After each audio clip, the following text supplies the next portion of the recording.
고린도라는 도시에서 바울이 교회를 개척하였고 또 목양을 하였고 교회를 세워갔습니다. 사실 바울은 고린도 이외의 도시에서도 교회를 세웠고 다양한 목회 사역을 선교를 감당했습니다. 제가 머릿속에 그냥 스쳐 지나가는 빠른 속도로만 세워보았는데도 바울이 개척하고 섬기고 이렇게 관계를 가졌던 교회가 20개가 넘는 것 같습니다. 그런데 오늘 이번 주부터 읽게 될 고린도 전후서, 이 고린도 전후서가 이렇게 쓰여진 대상이 되는 고린도 교회는 바울에게 있어서는 가장 힘든 교회였던 것 같아요. 20여 개 교회 중에서 바울이 목회하기가 가장 힘든 교회가 고린도 교회였다. 저는 그렇게 확신을 합니다. 아마도 그래서 바울은 고린도 교회에 대해서 더 많은 애정을 가지고 있지 않았나라는 생각을 하게 됩니다. 오늘 본문 13절을 봐주시면, 내가 너희 가운데 거할 때 고린도 도시에 있었을 때 약하고 두려워하고 심히 떨었노라, 이렇게 표현을 합니다. 약하고 두렵고 떨었다. 사실 이것은 요즘 젊은이들이 사용하는 세속 용어로 말하면 쫄았다는 겁니다. 쫄렸다는 겁니다. 도대체 고린도 교회는 어떤 교회였길래 사도 바울과 같은 사람도 쫄 수밖에 없었는가? 이게 오늘의 우리의 설교를 듣기 시작할 때 가져야 될 흥미로운 부분이죠. 정말 바울은 두렵고 떨렸던 것 같습니다. 근데 그게 결론적으로 그에겐 큰 유익이었습니다. 왜냐하면 그는 그것 때문에 예수와 십자가에만 집중할 수 있었습니다.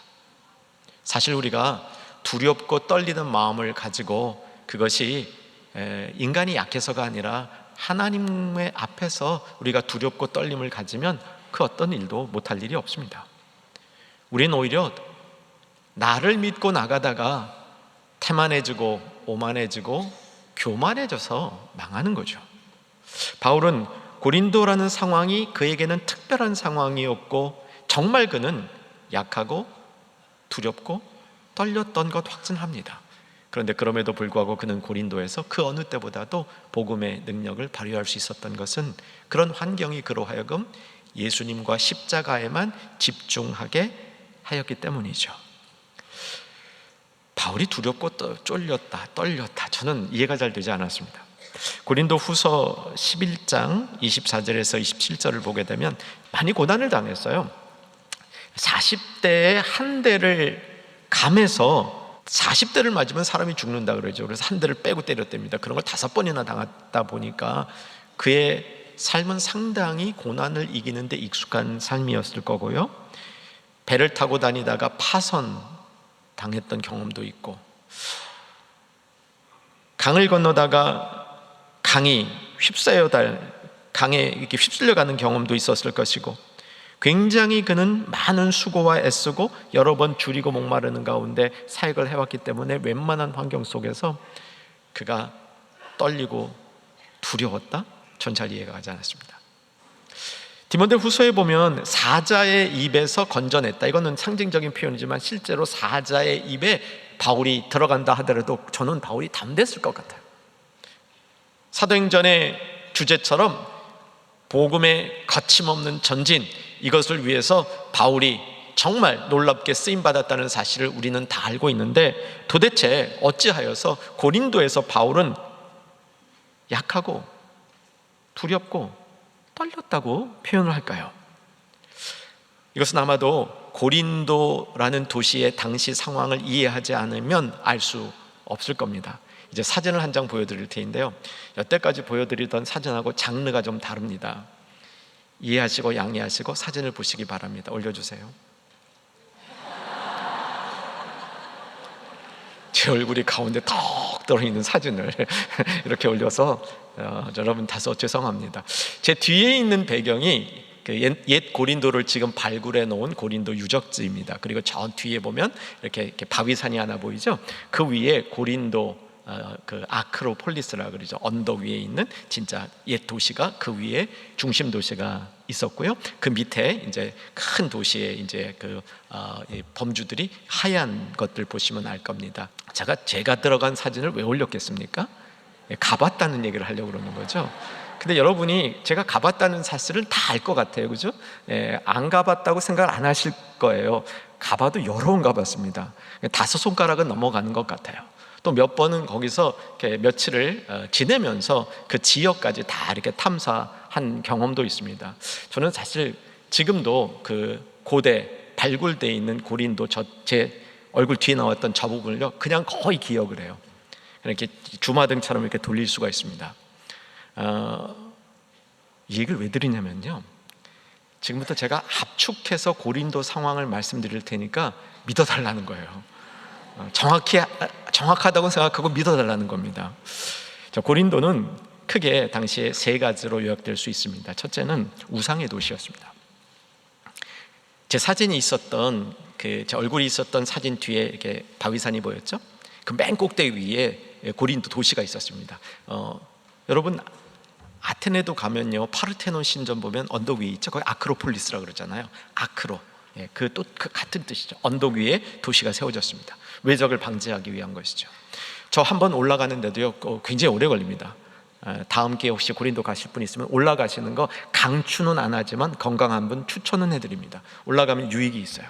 지금은 아무것도 없습니다. 옛날에는 거기에 대단한 신전이 있었답니다. 그 신전이 고린도에 있는 신전 중에서도 유명한 신전이었고 거기서 음행이 자행되던 신전이었다는 것이죠. 고린도에는 수많은 신전들이 있었습니다. 그러니까 잡신들을 섬기는 신전이죠. 로마 시대 때는 황제도 신이었기 때문에 고린도에는 황제를 섬기는 이런 신전도 있었습니다. 어쨌든 고린도는 신전의 도시라고 말할 수 있을 정도로 우상을 섬기는 신전들이 많았습니다. 요거에 관련되어서는 화요일날 새벽 기도 시간에 조금 더 하려고 합니다. 이런 우상의 도시에 바울이 갔어요. 바울은 고린도에 갔을 때 아는 사람이 하나도 없었습니다. 어쩌면 아는 사람이 하나도 없는 당시의 세계에서는 알려진 대도시, 부흥하는, 그러니까 경제가 막 발전해서 사람들이 몰려드는 발전하는 도시에 바울이 간 겁니다. 의도적으로 갔어요. 이 도시를 바울은 선교적으로 꼭 필요한 도시라고 확실히 믿고 있었기 때문입니다. 두 번째, 고린도는 철학의 도시입니다. 철학의 도시. 바울이 고린도에 도착했을 때 고린도에는 이 당시에 헬라 세계를 주도하는 학파 중에 하나인 고린도 학파라고도 부르기도 했던 그런 철학자들이 거기에 쭉 질비하게 있었습니다. 대표적인 철학자가 디오게네스죠. 누군지 아실 거예요. 깡통 속에 성자 그래가지고 깡통 속에 이렇게 해서 이렇게 철학을 하는 그 분이었는데, 그 유명한 알렉산더 대왕이 그에게 와서 유명하다고 와서 한번 말 걸면서 이제 너한테 뭘 좀 해줄까 그랬더니 유명한 말 했죠. 좀 비켜라. 나한테 좀 햇빛 좀 나오게. 나는 너 같은 사람 별로 신경 안 쓴다. 이런 아주 그냥 그 담대한 이런 나름의 어떤 자신감 있는 이런 철학을 이렇게 펼쳤죠. 근데 이게 바울에게 어떤 영향을 줬냐면요, 2가지 영향을 줬어요. 첫째는 고린도에 있는 철학자들이 어떤 철학의 방식을 했냐면 이렇게 돌아다니면서 철학을 가르쳐요. 지식을 가르쳐요. 그 지혜라고 말할 수도 있죠. 그리고 돈을 받아요. 근데 그 지식이 상당히 시니컬해요. 그러니까 견유학파라 그러면 아마 아시는 분은 아실 것 같은데 굉장히 이렇게 시니컬한 냉소적인 말들을 던져서 사람들에게 이렇게, 그 냉소적인 말을 들으면 또 시원한 거 있잖아요. 요즘 쓰는 사이다. 냉소적인 말들을 이렇게 했었어요. 그래서 바울이 고린도에 전도할 때 바울도 저런 사람 중에 하나야? 이런 의심을 받게 됐습니다. 그리고 무엇보다도 이게 도시 전체가 자기네들이 뭔가 된 것 같아. 도시에 철학가들이 좀 있다 보니까 도시 전체에 소위 말하는 지식인들이 자기네가 뭔가 된 것 같은 이런 헛바람이 들어있는 문화가 그 안에 분명히 있었습니다. 세 번째는 이 고린도 도시에 특별히 나타나고 있는 이 현상은 부유한 것 때문에, 자신네들이 부자라는 것 때문에 다른 사람들을 이렇게 폄하하고 비교하고 약간 자꾸 이렇게 낮추려는 그런 문화가 있었어요. 이게 세 가지가 연결이 됩니까? 잘 생각해 보세요. 우상이 많았던 도시, 그리고 그 안에 철학이 있었던 도시. 이게요, 철학도 깊이가 있어야지, 깊이가 없는 상태에서 철학이 잘못 들어가면 겁먹들어요. 그리고 부까지 있었습니다. 그래서 바울이 무지 고생했던 거예요. 바울은 고린도에서 어떤 경험을 했냐면, 이전에 수많은 선교지에서 정말 바울은 자신의 많은 유대교적 지식을 가지고 또 깨달은 복음을 가지고 전파만 하면 거기 있는 사람들 중에 누군가 반응하는 사람들이 있었습니다. 근데 고린도에서는 그런 게 아닌 거예요. 고린도에는 바울이 설교를 하니까 대번 온 반응이 뭐냐면, 저 사람 왜 이렇게 말하는데 발음이 틀려? 왜 저렇게 사투리가 심해? 이렇게 말하는 거예요. 그 말의 능력이나 그 말의 어떤 그 이치의 합당함이라든가 설득력을 본질에서 찾는 게 아니라 외관에서 찾는 거예요. 저분은 뭐 저렇게 이런 데 와서 설교를 하는데 왜 저렇게 키가 작아? 왜 이렇게 저 머리도 없이 대머리야? 다리는 왜 또 걷는 건 안짱다리야? 뭐 학교나 제대로 나왔어? 바울이요, 이 다른 도시에 갔을 때는요, 그래도 가말리엘의 수화생이었잖아요. 유대교인들 사이에서는 그게 최고 학부잖아요. 최고 학부. 그래서 가말리엘의 이 제자였다 그러면 알아줬는데, 이 고린도에 와서 헬라 사람들에게 가말리엘의 제자라고 그러니까 아무도 몰라. 그러니까 이게 근본이 있는 사람이지 없는 사람, 이것도 게다가요, 교회를 세운 다음에도 다 이제 교회의 어떤 그 담임 목회자로 충분히 경험한 다음에도 계속적으로 베드로가 좀 더 난데, 아볼로가 좀 우리 아볼로가 이제 바울과 함께 고린도를 섬겼던, 이제 성경 읽으신 분들은 좀 아실 거예요. 이 아볼로가 바울보다 말 잘하지, 더 학식이 있지. 흥미로운 거 하나 말씀드릴게요. 당시에 헬라 사람들은 헬라적인 수사학을 많이 사용했습니다. 중국으로 말하면 고사성어를 쫙 사용하는 거예요. 여러분 이제 중국어 할 때도요 그렇다고 그러더라고요. 중국어 우리 한국 사람들이 아무리 잘해도 고사성어를 못 배우면 이게 축에 못 낀대요. 근데 이 고사성어는 중국 사람들은 초등학교 때부터 그냥 익히고 산대요. 그러니까 고사성어가 줄줄줄줄 나오는데 그게 안 나오는 사람은 일단 떨어지는 거야. 바울이 그게 다 안 됐던 거예요. 그래서 바울은 고린도에 갔을 때 굉장히 힘들었습니다. 저는 바울이 약하고 두렵고 떨렸다는 것이 그냥 하나님 앞에 겸손이 아니라 그는 고린도라는 상황 속에서 평생 경험하지 못하는 것을 경험했던 것 같아요. 나의 주무기가 통하지 않는 사회, 여태까지 나는 이것만 있으면 어디 가도 생존할 수 있었던 그것이 전혀 인정받지 못하는 사회. 바울은 그 환경에 딱 마주치게 된 겁니다. 혹 여러분도 삶에서 이런 환경을 경험하고 계신 거 아닙니까? 내가 가지고 있던 것, 내가 할 수 있는 것, 이것이 먹히지 않아, 인정해주지 않아, 알아주지 않아요. 여러분 그때 어떻게 하시겠습니까? 또 다른 인간관계를 찾으시겠습니까? 또 다른 무기를 나에게 장착시켜 보려고 애쓰시겠습니까? 나를 도와줄 도움의 손길을 어디서 구해보시겠습니까? 바울의 방법은 그러지 않았습니다. 바울은 바로 그 순간 예수와 십자가 앞으로 나갔습니다. 예수와 십자가 이외에 내가 다른 것을 전하지 않겠다고 결심한 겁니다. 세상 사람들이 자기의 지식으로, 자기의 경험으로, 자기의 의로, 자기의 잘난 맛으로 꽉 차 있는 사회 속에서 바울이 전하고자 하는 전달력의 상실을 받았을 때 그는 다른 대안을 찾지 아니하고 가장 중요한, 그에게 가장 필요했던 바로 그것을 붙들었습니다. 예수와 십자가입니다. 자, 본문을 보고 확인합니다. 1절과 2절 같이 보겠는데, 내가 너희 중에 예수 그리스도와 그가 십자가에 못 박힌 것 외에는 아무것도 알지 않기로 작정하였습니다. 이게 그의 작정이었습니다. 고난 앞에, 두려움 앞에, 떨림 앞에, 약함 앞에.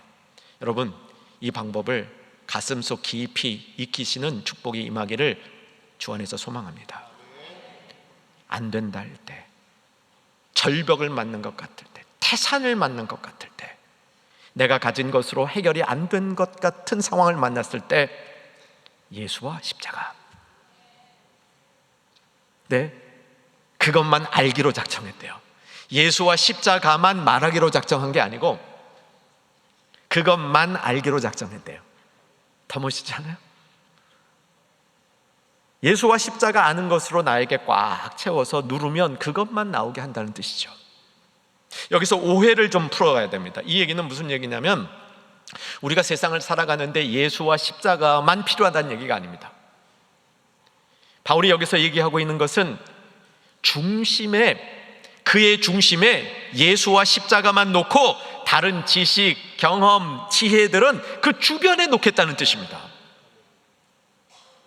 우리의 문제는 중심에 자꾸 다른 걸 두는 겁니다. 아니면 예수와 세상을 섞어서 두는 겁니다. 그러니까 세상이 나를 흔들 때 자꾸 흔들리는 겁니다.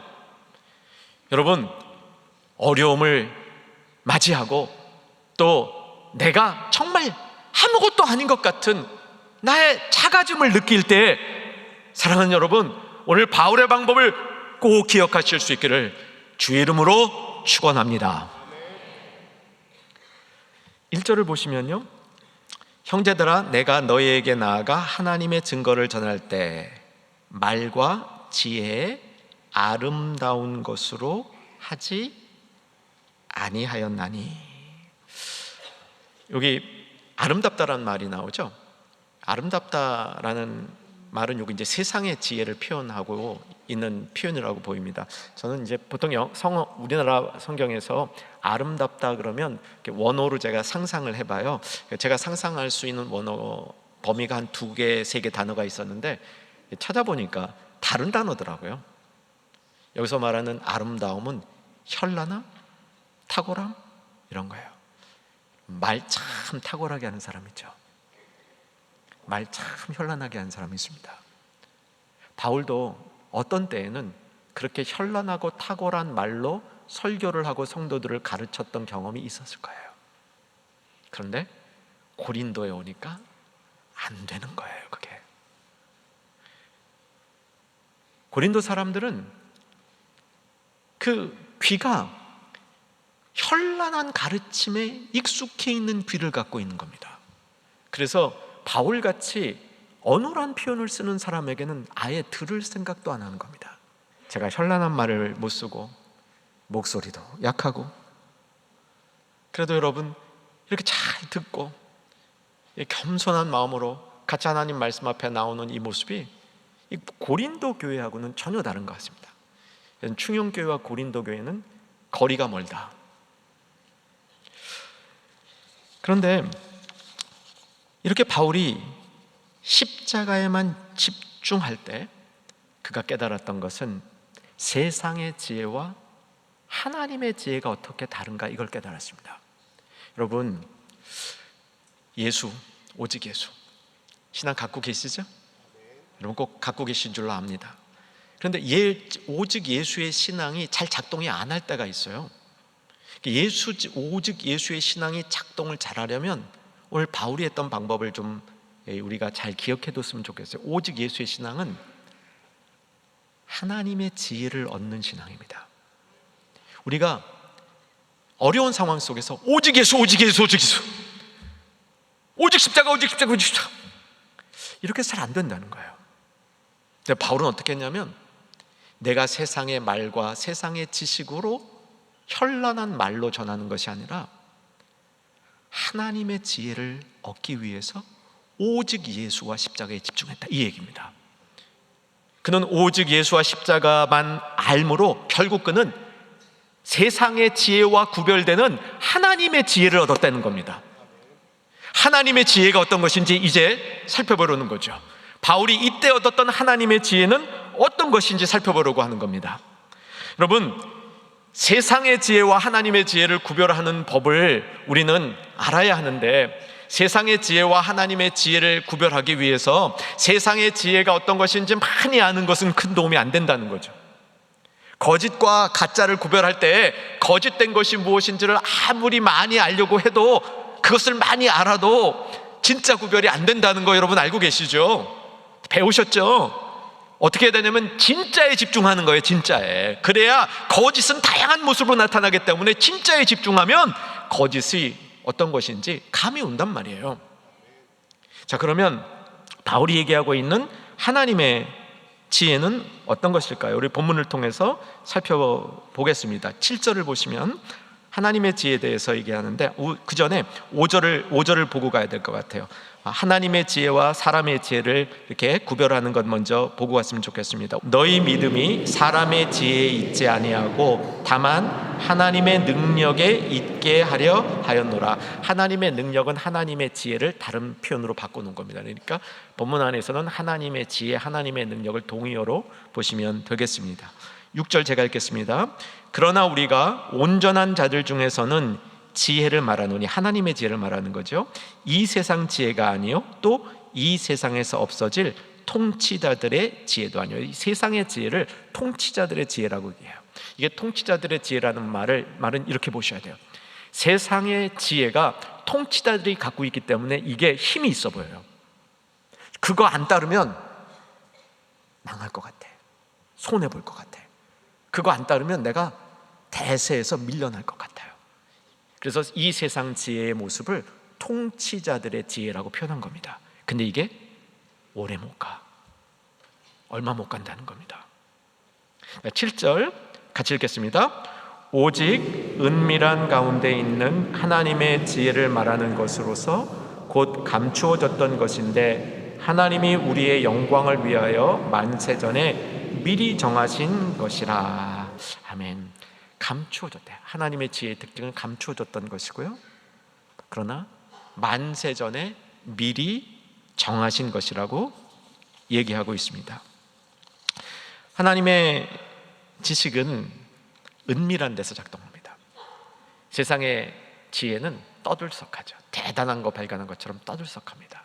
그런데 하나님의 지혜의 특징은 은밀하게 작동합니다. 물론 그 내용은 떠들썩한 겁니다. 하지만 개별적으로 작동하기 때문에, 한 개인의 영혼 속에서 작동하기 때문에 은밀하게 작동합니다. 여러분, 이런 하나님의 지혜를 사모하시고 이런 하나님의 지혜를 꼭 얻으시는 축복이 임하기를 주의 이름으로 축원합니다. 그런데 이 은밀하게 작동하는 이 하나님의 지혜는 만세전에 미리 정하신 거래요. 그러니까 오래된 거랍니다. 오래된 거. 믿을만하다는 거예요. 만세전부터 지금까지 하나님의 지혜는 똑같은 방식으로 어김없이 작동되고 있기 때문에 믿을만하다는 겁니다.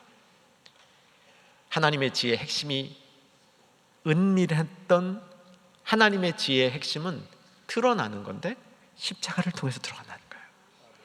그래서 여러분, 십자가 없이는 하나님의 지혜를 배울 수 없습니다. 예수님 없이는 하나님의 지혜를 배울 수 없다는 겁니다. 두 번째, 하나님의 지혜를 표현할 때 이 하나님의 지혜는 굉장히 깊습니다. 하나님의 지혜는 굉장히 깊어서 성령님을 통하여 매우 깊은 곳까지 하나님의 이 지혜는 밝혀서 우리로 하여금 통달하는 곳까지 이르게 한다. 이게 9절과 10절 말씀입니다. 조금 어렵습니다. 제가 그래도 힘을 다해서 이 부분을 여러분에게 전달해 보려고 노력할게요. 9절에 보면 기록된 바 하나님이 자기를 사랑하는 자들, 하나님이 자기를 사랑하는 우리들이죠. 우리 중에 하나님 안 사랑하는 사람은 제외, 우리 중에 하나님을 사랑하는 사람만 여기 들어가는 겁니다. 하나님께서 자기를 사랑하는 자들을 위해서 예비하신 모든 것은 조금 기대와 달라요. 눈으로 보지 못하고 귀로 듣지 못하고 사람의 마음으로 생각하지도 못. 진짜 중요한 게 잘 안 찾아진다는 거예요. 근데 하나님을 사랑하는 자들에게, 요 사람들에게 성령으로 이것을 깨닫게 해준다는 겁니다. 그래서 성령을 통해서 이 깊은 곳을 깨닫고 통달하는 자리까지 인도해 주는데, 이게 하나님의 지혜라는 겁니다. 그래서 하나님의 지혜를 얻으려면 하나님을 사랑하는 조건이 필요해요. 하나님을 사랑할 때 하나님을 사랑하는 자들을 위해서 예비되어져 있는데, 그전에는 잘 보이지도 않고 깨달아지지도 않던 것들이 보이고 깨달아지는 겁니다. 이때 성령이 역사하시는 겁니다. 여러분, 하나님 알기를 원하십니까? 하나님 아는 것이 여러분의 인생의 목표가 되기를 바랍니다. 근데 하나님을 아는 것이 어떻게 이루어지냐면, 하나님을 계시한 예수님이 있어야 되는 겁니다. 그 예수님의 말씀이 있어야 되는 겁니다. 그리고 그 말씀을 성령이 우리에게 조명해줘야 깨달을 수 있는 겁니다. 이때 놀라운 지혜가 생긴다는 겁니다. 이해를 시원하게 해주신 것 같아서 감사합니다. 그러나 이해를 못하신 두 분을 위해서 쉽게 말씀드릴게요. 하나님의 지혜가 생기면 똑똑해져요. 아멘한 사람들에게 진짜 그런 역사가 일어날지어다. 여러분, 하나님의 지혜가 생기면요, 사람이 총명해집니다. 저는요, 이 세상을 살면서 정말 똑똑한 사람들도 많이 봤습니다. 여러분도 그러셨겠죠. 제가 공부하는 기간 동안에 소위 미국의 유명 대학에는 정말 똑똑한 친구들 많더라고요. 상상이 안 갈 정도로 어떻게 저렇게 똑똑한가. 막 공부를 하는데도요, 이게 저는 1 더하기 1, 2 더하기 3 이렇게 공부하면은요, 그 친구들은 한 5감을 통해서 막 받아들이는 것 같아요. 예술하는 사람들도 그렇잖아요. 정말 타고난 이 천재성이 있는 예술가들 보면 그런 것 같아요. 기술 쪽도 마찬가지고, 어느 분야나 정말 탁월한 사람, 상상을 못할 정도로 탁월한 사람들이 있어요. 인정합니다. 저는 세상의 지혜가 탁월하다는 거 인정합니다. 그리고요, 권세자들의 지혜, 권세자들의 생각, 이거 정말 힘이 있어요. 이 세상에 권세 잡은 사람들이 이끌어 나가는 정치, 경제, 외교 등등의 이런 판세에 굉장히 탁월한 부분이 있어 보여요. 제가 지금까지 내린 결론은 그거 오래 못 가요. 영원히 못 갑니다. 시한부예요, 시한부. 헛똑똑입니다. 저는 사람들 중에서도 상당히 육각형인 사람들도 많이 봤습니다. 요즘 말하는 육각형, 이게 뭐 이렇게 다 갖추고 있는, 그것도요, 별거 아니에요. 헛똑똑일 가능성이 굉장히 많습니다. 꼭 이게 있어야 됩니다. 예수와 십자가. 이게 왜 있어야 되는지 지금부터 설명드릴게요. 이게 왜 예수가 있어야, 예수 십자가가 있어야 이게 하나님의 지혜이고, 이 지혜가 왜 우리에게 필요한지를 말씀드릴게요. 사람의 지혜는 아무리 현란하고 통치자의 지혜는 아무리 강한 것 같아도 영원하지 않습니다. 영원한 분은 하나님 한 분이신 줄로 믿으시기 바랍니다. 그래서 그 하나님의 중심을 알고 그 중심을 통달하는 지혜가 진짜 지혜인 겁니다. 사람은요, 깊은 곳에 죄성이 있습니다. 깊은 곳에 선함이 없어요.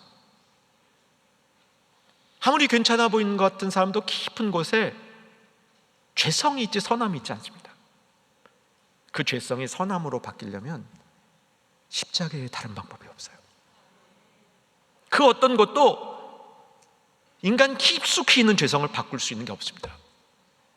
그래서 하나님의 지혜가 필요한 겁니다.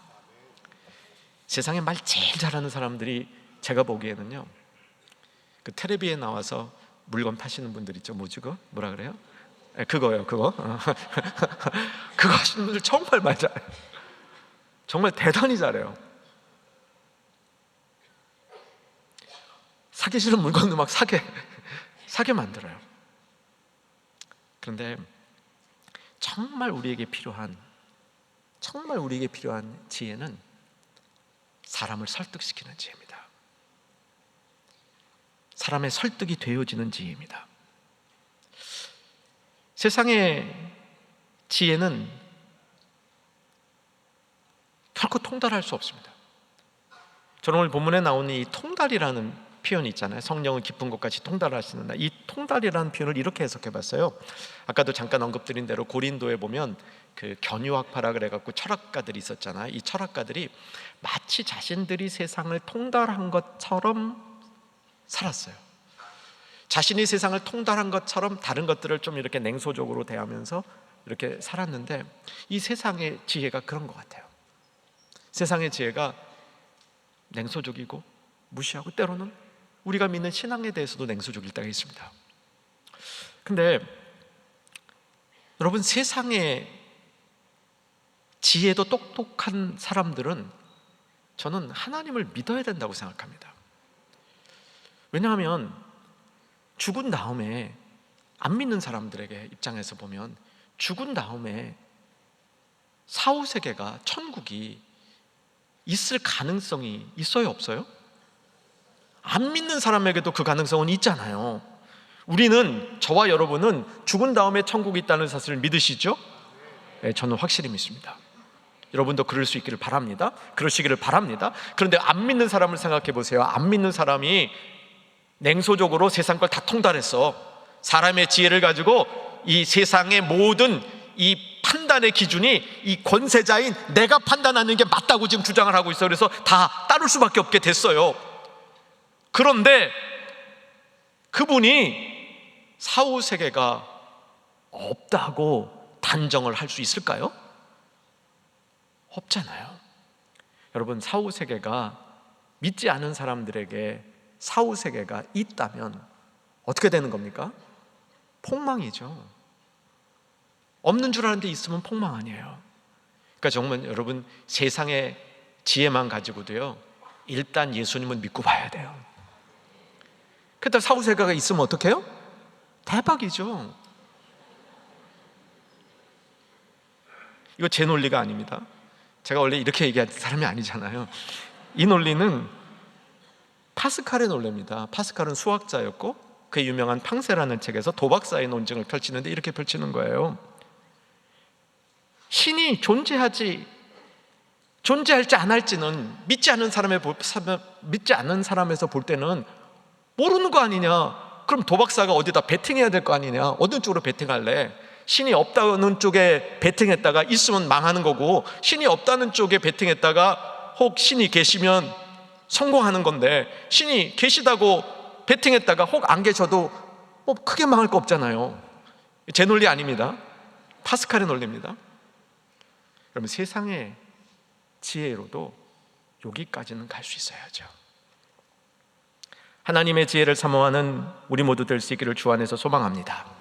이제 말씀을 정리합니다. 4절을 한번 다시 봐주시고요. 내 말과 내 전도함이 설득력 있는 지혜의 말로 하지 아니하고 다만 성령의 나타나심과 능력으로 하여, 이렇게 돼 있죠. 설득력 있는 지혜의 말로 하지 아니하고, 바울은 설득력 있는 지혜의 말로 평소에는 했던 것 같아요. 그런데 고린도에 도착하면서 이게 안 됐던 것 같아요.